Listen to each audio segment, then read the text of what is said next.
నా next target ఏంటి అంటే భర్త సపోర్ట్ లేని ఆడవాళ్ళు, రేపైన అమ్మాయిలు, వీళ్ళకి ఒక సోర్స్ ఆఫ్ ఇన్కమ్ పెట్టడం మీ టార్గెట్. నా టార్గెట్ 100 మందిని అడాప్షన్ తీసుకోవాలి. ఇది ఎందుకంటే నాకు దేవుడు ఒక ఛాన్స్ ఇచ్చాడు. డబ్బులు కావాలి కదా, చాలా సంపాదించాలి. ఎలా సంపాదిస్తారు? ఈజీ మనీ వదులుకుంటున్నారు మీరు. సినిమా ఫీల్డ్లో ఈజీగా డబ్బులు ఇస్తున్నామమ్మా, నాకు పలానా మోడల్ కావాలి పలానా అంటేనేమో నేను చెయ్యా, నేను వెళ్ళా.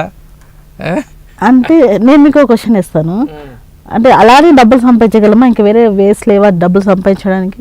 అంటే తొందరగా సంపాదించడానికి లేవేమో అనుకుంటున్నాను నేను. సంపాదించవచ్చు అని నేను అంటాను.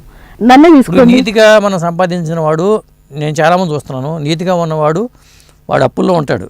అవును, వాడికి డబ్బులే ఉండవు చేతిలో. అవును, అర్థమైందా?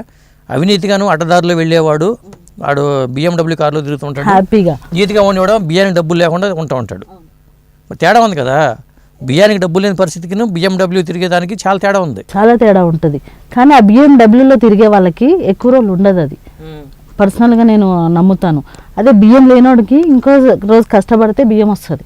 BMW తిరిగేవాడికి వీడు హ్యాపీగా ఉంటాడు, వాడు హ్యాపీగా ఉండలేడు కూడా. వాడికి భయంతో బ్రతుకు.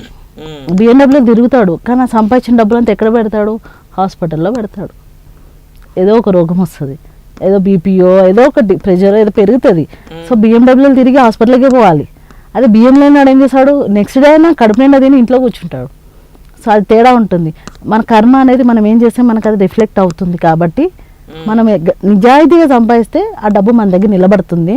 మనం అక్రమంగా లేదా ఒక పొట్టగొట్టి లేకపోతే ఎవరు మోసం చేసి సంపాదిస్తే 2 రోజుల్లో ఆ డబ్బులు నీకు హాస్పిటల్కి వెళ్ళిపోతాయని నేను నమ్ముతా. ఇప్పుడు నాకు ఒక డౌట్ ఏంటంటే, మీరు మంచి వయసులో ఉన్నారు. వయసులో ఉన్నప్పుడు ఈ రకమైన థింకింగ్ రాదు, సాధారణంగా రాదు. నేను అనుకుంటున్నా రాదు. ఎందుకంటే అడ్జస్ట్ అయిపోతాం. ఇండస్ట్రీతో పాటు మనం కూడా మనుగడ సాగించాలంటే వాళ్ళు చెప్పినట్టుగా, ఇండస్ట్రీ చెప్పినట్టుగా నడుచుకోవడం బెటర్ అనేది మీ ఆలోచన మీకు ఎందుకు రాలేదు?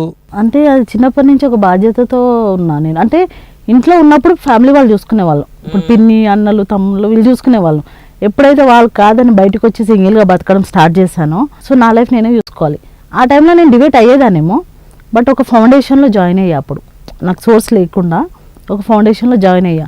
అక్కడ ఎలా ఉన్నారంటే పిల్లలు తల్లిదండ్రులు లేని వాళ్ళు, ప్రాస్టిట్యూషన్ పిల్లలు, ఏమంటారు ఆది మానవులు అంటారు కదా, వాళ్ళ పిల్లలు. వాళ్ళకి లైఫ్ తెలీదు. ఆది మానవ పిల్లలకైతే సిటీయే తెలీదు.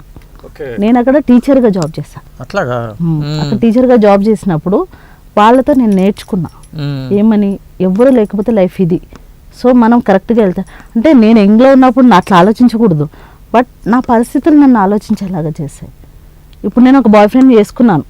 రోజు వాడు బైక్ మీద వెళ్తా, ఎంజాయ్ చేస్తా, ఇద్దరం తిరిగేసి వస్తాము.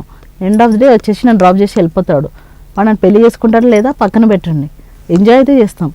ఆ ఎంజాయ్లో నా లైఫ్ లేదు కదా, ఎంజాయ్ ఉంది. ఈరోజు కూడా లిటరల్ ఇప్పుడు కూడా కాల్ చేస్తారు, బయటికి వెళ్దాము ఫ్రెండ్స్, బయటికి వెళ్దాము. నువ్వు ఎప్పుడు ముసలిదానిలాగా ఇంట్లో కూర్చుంటావు, పని అని చచ్చిపోతావు, పని తప్ప వేరే ప్రపంచం లేదు, కాల్ రెస్పాండ్ కావు. భవ్య బ్రతికుంది అంటే స్టేటస్ పెడితే బ్రతికుంది అన్నట్టుగా అయిపోయింది నీ లైఫ్. ఇప్పుడు ఎంతమంది ఉన్నారు అట్లాంటి ఫ్రెండ్స్? 4-5 ఉన్నారండి. విజయవాడలో ఉన్నారు, సౌదీలో ఉన్నాడు, తర్వాత వరంగల్లో నా బెస్ట్ ఫ్రెండ్ 17 years నుంచి. అతని గురించి ఓన్లీ ఫ్రెండ్షిప్, ఫిజికలీ కాదు, లవ్ కాదు, ప్లేటోనిక్ లవ్ అంటారు దీన్ని, అమలిన శృంగారం అంటారు. ఫిజికలీ కాదు అండ్ క్రష్ కాదు. బట్ ఎవరైతే వరంగల్లో ఉన్నాడో ఆ అబ్బాయి అయితే నాకు ఓపెన్గా చెప్పాడు, ఇష్టం ఉంది పెళ్లి చేసుకుంటా అని. బట్ వాడికి ఇలాంటి అమ్మాయి కావాలని నేను కోరుకుంటా. అంటే ఇంట్లో ఉండి వాడిని చూసుకోగలగాలి. నేను ఇంట్లో ఉండలేను. అది పరుగు మూవీలో అల్లు అర్జున్ గారు వాళ్ళ అమ్మ అంటారు, జయసుధ గారు, నీకు ముడ్డి కింద చక్రాలు ఉన్నాయిరా ఎక్కడ ఆగవు అని. నా కాలు కింద చక్రాలని నేను ఆగవని నా ఫ్రెండ్స్ అంటారు. నేను అంతా తిరుగుతాం. మార్నింగ్ ఎక్కడ ఉంటా, ఈవినింగ్ ఎక్కడ ఉంటా నాకే తెలియదు. నేను ఫోన్ చేసి ఇంటర్వ్యూ కోసం అడుగుతున్నప్పుడు కూడా నేను విజయవాడలో ఉన్నాను, అవును. సో నేను ఎక్కడ ఉంటా నాకు తెలియదు. ఎవరైనా కాల్ చేసి ప్రాబ్లం ఉంది అంటే వెళ్ళిపోతా. ఎవరైనా రోడ్డు మీద తెలియని వాళ్ళు కాల్ చేసి ఇట్లా ప్రాబ్లం ఉంది అంటే ఇంటికి తెచ్చి పెట్టేసుకుంటా. 15 రోజులు కాదు 20 రోజులు పెట్టేసుకొని వాళ్ళకి చూసుకొని పంపిస్తా. అక్కడ నేను కష్టపడతా, ఇబ్బంది పడతా, బట్ వాళ్ళు వెళ్ళిపోతారు. అట్లా పెట్టుకున్న ఒక అమ్మాయి మా ఇంట్లో దొంగతనం కూడా చేసింది. ఒక ఇలాగే బస్ స్టాప్లో ఒక అమ్మాయి ఉంది పిల్లల్ని పెట్టుకొని అని మీలాగా ఒక రిఫర్ చేస్తే ఆటో బుక్ చేసి ఇంటికి తీసుకొచ్చి 2 పిల్లలు ఆవిడ కనీసం చూసుకుంటే 15 రోజులు ఉండి వెళ్ళే ముందు బంగారం దొంగతనం లాకెట్, ఓంకారం లాకెట్ దొంగతనం చేసుకొని వెళ్ళిపోయింది. అప్పుడు ఏమంటాం చెప్పండి వాళ్ళని? మంచితనానికి వెళ్తే చెడు ఎదురు వస్తుంది. ఇందాక మాట్లాడుతూ ఒక అబ్బాయి గురించి చెప్పాలి, దుబాయ్లోనే ఉన్న అబ్బాయి. దుబాయ్ కాదు, వరంగల్. వరంగల్. ఆ అబ్బాయి 17 ఏళ్ళ నుంచి ఫ్రెండ్షిప్ మాది. ఓకే. తను తల్లిదండ్రులు లేని అబ్బాయి, చెల్లెకి తమ్ముని పెళ్లి చేసి సెట్ అయ్యాడు, తను పెళ్లి చేసుకోలేదు. నా కోసం వెయిట్ చేస్తున్నాడు నిజం చెప్పాలి అంటే. బట్ అతనికి నాలాంటి అమ్మాయి సెట్ అవ్వదు అని మీ ఒపీనియన్? అవ్వదు. నేను ఇంకోటి, మనకి ఆపోజిట్ ఒక పర్సన్ నేను పార్ట్నర్ చేసుకున్నాను, నాకు ఫీల్ ఉండాలి, కనీసం ఒక లవ్ ఫీల్ అయినా రావాలి కదా. అది రావట్లేదు అబ్బాయి మీద, ఫ్రెండ్ ఫీలే వస్తుంది. సో అబ్బాయి అలాగే ఉన్నాడు అనమాట.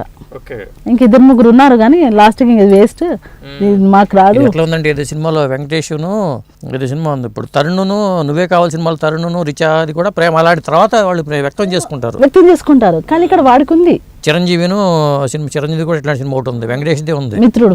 ఇద్దరు మిత్రులు లేదు, అది ప్యూర్ ఫ్రెండ్షిప్. ఇప్పుడు ఏదైతే చిరంజీవి గారు అన్నారో మా ఇద్దరు అదే. ఇంకోటి వెంకటేష్, ఆ అమ్మాయి ఎవరు, కళ్యాణి గారు, అందులో వాళ్ళది ఎంత ప్యూర్ ఫ్రెండ్షిప్, మాది అంత ప్యూర్.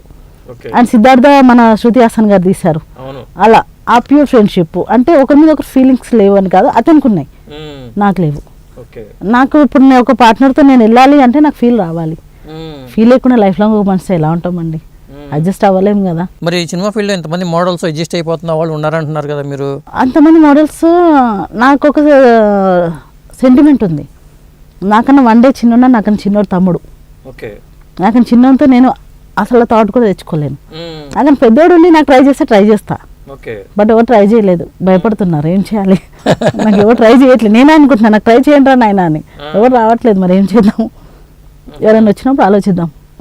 ఆ శివుడు ఎవరిని రాసాడో నా తల్లో తెలియదు కదా. సో నేను కూడా వెయిట్ చేస్తున్నా ఆ పర్సన్ కోసం ఇప్పుడు.